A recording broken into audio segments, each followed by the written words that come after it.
Welcome to the Smart Debt Daily. My name is Chris Cupp. This show is going to be a little bit different. We're going to do it in segments. First and foremost, we're going to go over some news. Then we're going to go over some frequently asked questions. And then we're going to go over some people that we spoke to in the past week or so. Their stories, to see if it's something that you can relate with, to see if it's something that is relatable in your situation, and show you exactly how we help them with our three-step process over here at Smart Debt Services. So going to actually get on the computer here, which is where the camera's coming from, and we're going to go over some news, and we're going to go over credit card news. This week in credit card news. Let's take a look here. So the first one we're going to go over, the first article, credit card debt nears a 10-year high. Americans' credit card debt poised to reach a 10-year high. Americans are projected to fall seriously behind on their credit card bills at the highest rate in the decade as banks push a record number of people to get plastic. The share of credit card borrowers who are at least 90 days past due on their accounts will probably tick up about 2 to 3% next year, the highest level since 2010, according to a forecast report by TransUnion, the credit bureau. And this is coming off a Forbes article. I see it on a daily basis. So just my opinion and Smart Debt's opinion on here on the Smart Debt Daily, again, is that credit card debt is you look at credit card debt, you look at student loan debt, you look at the personal loan debts, all these personal loans that are being given out and being defaulted on. In our opinion, there's a little bit of a bubble that could happen, especially on the student loan side and credit card side. When you see delinquency go up and default go up, that could be people taking advantage of using a debt settlement strategy to eliminate the debt. The reality is that these credit card companies are the most advertised product ever. There's so much money that's being put into credit card advertisements. And by the way, like, I'm not the Dave Ramsey type, which is awesome. He does an amazing job. He gets people into a process to get out of debt, but he doesn't like credit cards at all. I think people who can, handle credit cards, handle the interest, make good, sound financial decisions using 0%, using other people's money, do have the ability to take advantage of credits and credit cards. But I think that's a small sliver of the population, especially the people that I talk to. And I think that when people are using credit cards to pay for their gas but aren't paying their credit cards off on a monthly basis, they're just making the minimum payment. They're getting deeper and deeper into that credit card situation where, you fast forward 4 or 5 years and all of a sudden you're maxed out on all credit cards. You don't have the ability to pay more than what the minimum payments are, and it just gets people into a really bad situation. But the reality is that, I say bad situation, it all depends what your perspective is, right? A lot of people that we talk to when we go through our three-step process, which if you're familiar with Smart Debt Services, we go through the process of, number one, understanding the monthly cash flow. When they do that monthly cash flow, they start looking at it. We leave all the credit card debt that they have and the personal debts that they have and the student loan payments that they have. We leave that out of our cash flow analysis to start out with so they can see how much money they actually have left over at the end of the month before you start adding that in. So they know, hey, listen, when I take care of my credit card debt and my unsecured debts over the next 3 or 4 or 5 years, I'm going to have my income. And, when they have their income to live on, we're talking about people that have an additional $700, $800, $900 left over at the end of the month. They get rid of this credit card debt over the next 3, 4, 5 years, whether that's using the strategy of debt settlement or a personal loan or whatever that debt-free strategy is. Now they're able to live off their income. They're able to start saving. They could put, an emergency fund away, a larger emergency fund away for 6 months. They can start investing and looking into investing ideas. So, it's not surprising to me that the uptick in the credit card debt is happening when it comes to around the United States. And it also doesn't surprise me that people are falling into default. So let's look at the next story. Story. That's Canadian for story. Hold on. Okay, so let's do this one. Next one on Forbes we have here. 53% of Americans have been turned down for loans, credit cards over poor credit. I'm just going to read the little synopsis here. A staggering 53% of Americans have been denied approval for a new credit card, loan, or even a new car because of poor credit, according to a new survey. The survey dove into the causes of the economic issue and pinpointed two main reasons. The first was ignorance. The survey reveals that a percentage of people don't even know their credit score at all. Another common detriment to personal credit scores was credit card usage. This is a big one for us, right? The survey shows 38% of Americans carry 3 or more credit cards, while 13% of baby boomers have 6 or more. When speaking to people, we have a very large sample size over here, right? Some of us have been doing this for over 10 years. We see that people carry credit card debt. And the reality is that there's an APR attached to it, an interest rate, right? So if someone's carrying $30,000 and they have, you average their credit card out to be 20% APR, at that point they're paying $6,000 a year in interest. And when people are only able to afford those minimum payments, especially when they get to the point of carrying that much credit card debt, it's going to take forever to pay down the debt. We talk to a lot of people, and this is something that we want to bring to your guys' attention. If you're a first-time listener, or if you haven't caught it on any of our other videos, there's a minimum payment warning on every single one of your credit card statements.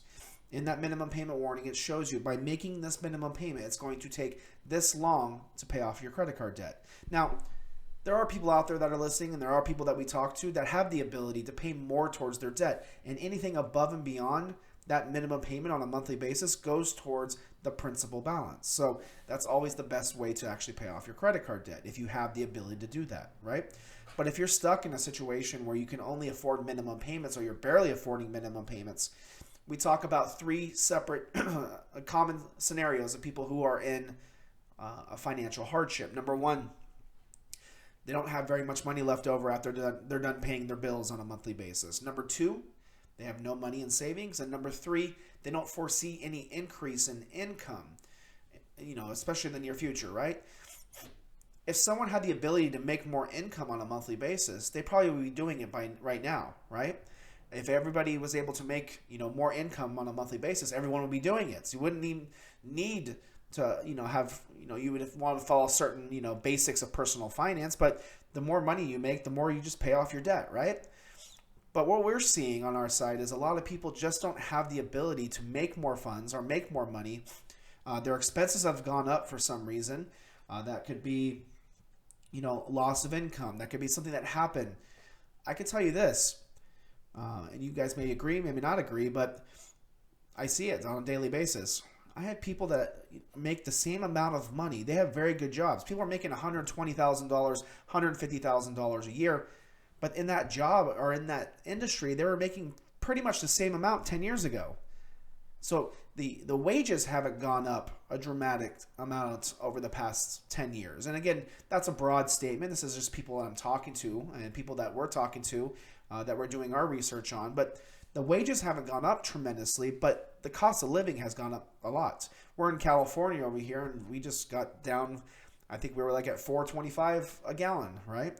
I think we're now at $3.30 a gallon. It just fluctuates, but there was no $3.35 or $4 a gallon 10 years ago. It's the same income, but expenses were a lot less, right? So, that's not an excuse for anybody. What I think we have to do is just look at the basics of, number 1, understanding your cash flow. If you're in debt and you're trying to get out of debt, by the way, that's all this is for. If you're in debt and you're making your minimum payments and you're happy as all could be, this isn't for you. This podcast, this video, our content isn't for you. If you're happy, you've made it. It doesn't matter, if you're in that situation. But I do a lot of people, and we deal with, people when we think about the barriers to, financial planning. That's one of the things I think about a lot is, what is the reason why people are not looking at their financial situation and seeing that, it is cut and dry. Like, it is pretty simple.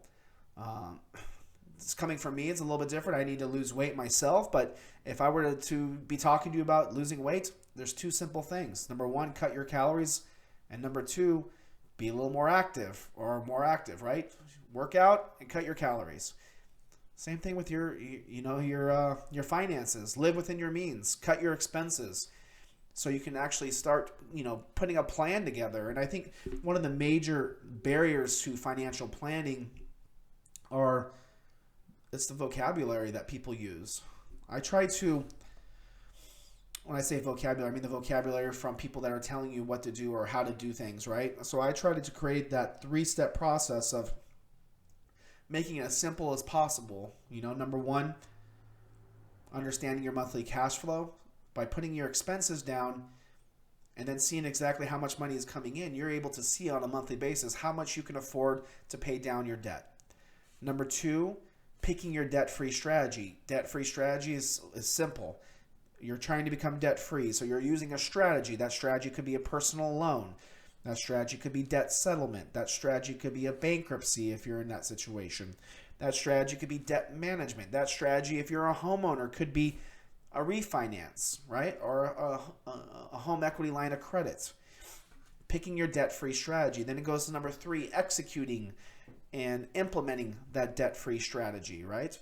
So I try to make things as simple as possible to make that vocabulary gap to where I'm not saying words and phrases that people do not understand. And if I do, I need to do a better job. But I think I do a good job with that by keeping it as simple as possible. The liabilities and expenses for people are all over the place. Whether someone's trying to pay off their student loan, whether someone's trying to save money to buy a house, whether someone is in a situation where they're trying to pay off their credit card debt. Everyone's situation is different. And like I said in a previous video, even though people's situation is different, there's a lot of similarities with those people's situations. So another thing that I looked at in one of the articles that I read earlier today is that 100 million people are actually renting homes. And if you were to go to your local Barnes & Noble or look up online and you look at all these personal finance books, they're all being written and they're all being tailored to someone who owns a home. And when people are renting, they're really, there's some things. Dave Ramsey has a lot of good content for someone who's in that situation. But I think we just need to simplify things. And I think we need a hard reset on what we believe financial success is. A lot of people, are faking it till they make it almost. They're using credit and they're charging their credit cards to buy the brand new purses for their wives or buy the brand new watches or buy the brand new shoes or, have the best birthday parties for their grandkids or their kids so they can put it up on Instagram and Facebook. I have these conversations with people on a daily basis. And you start understanding that there is insecurity out there, and everyone has it, right? And I just think we need a hard reset. Being happy is what we need to be. We need to understand that, carrying this amount of debt, waking up in the morning, not knowing or not realizing how to pay off your debts, right? Or not being late on your credit card debts, or even if you aren't in your current, you just don't have a plan to pay off that $25,000 or that $50,000 in credit card debt, right? That's a stress, and it stresses on your job, your relationships. Again, these are all things that I talk to people on a daily basis that explain to me that are happening. So, I hope that with our contents in 2020 and our previous content, we are helping out and we are making it as simple as possible to understand how to pay off the credit card debt and get this debt behind you so you can start living off your income. Again, everyone's situation is different. There could be people that don't have the ability to live off their income and they're just buried like an Alabama tick, right? They just don't have the ability. You have bankruptcy. There's things that are out there. There's options that are out there.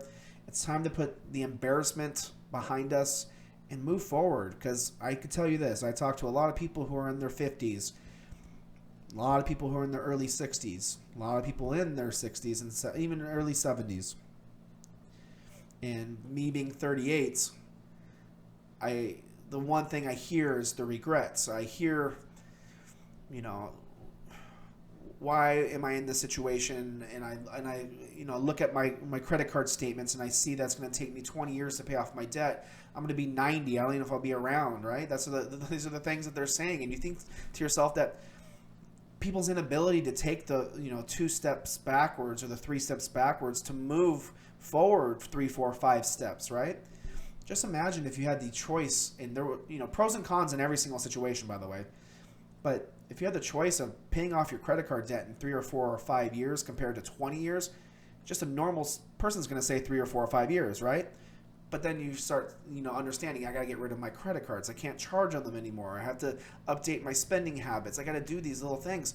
These are all minute in the big picture of getting rid of your credit card debt in 5 years or less. So I hope that we are, doing our part on our side to help people with their decisions. I know that, based on, on us, we know we're helping people out. So that's that first segment of going over the news of credit card debt. The next one I'm going to go into the segment of frequently asked questions. If you've been with us for a little bit, you know that we've been doing frequently asked questions for a while, and I have 3 of them today, so let's go over those. By the way, hair is doing something weird. I got this weird cowlick.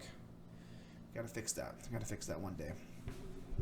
It's when I cut my hair, it gets fixed, but losing my hair too, I'm getting, a lot of troubles going on over here.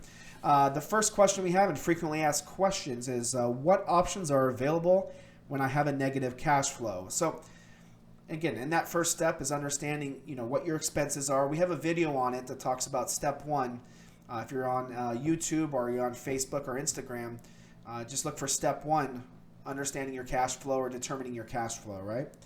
So you're putting in your expenses, and then what you're doing is you're putting in all your expenses outside of, you're leaving your credit card debt, your unsecured debt, student loan debt, you're leaving that aside. We're going to get to that later, right? So we're talking about your rents, mortgage, your car payments, your insurances, your utilities, miscellaneous things, right? The cell phone bills. You have that amount of money set on a monthly basis. Those are pretty much fixed outside of course, your food and gas, right? So when you have those expenses, you then put in your income, but not the income that's your gross income. It's the amount of money that's going into your bank. So your net income.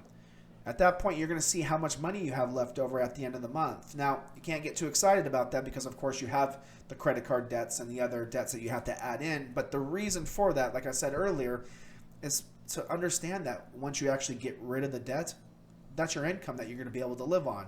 And a lot of people can live on the amount of money they have left over if they didn't have their debt payments. Those debt payments weren't robbing them of that money. So when this person's question is, what if I have a negative cash flow? Well, you have to look at, lowering your expenses, whether that could be a debt settlement program, or that maybe even looking at a bankruptcy, depending on what state you live in and, your situation specifically. So a negative cash flow is never fun, but realize you're not alone.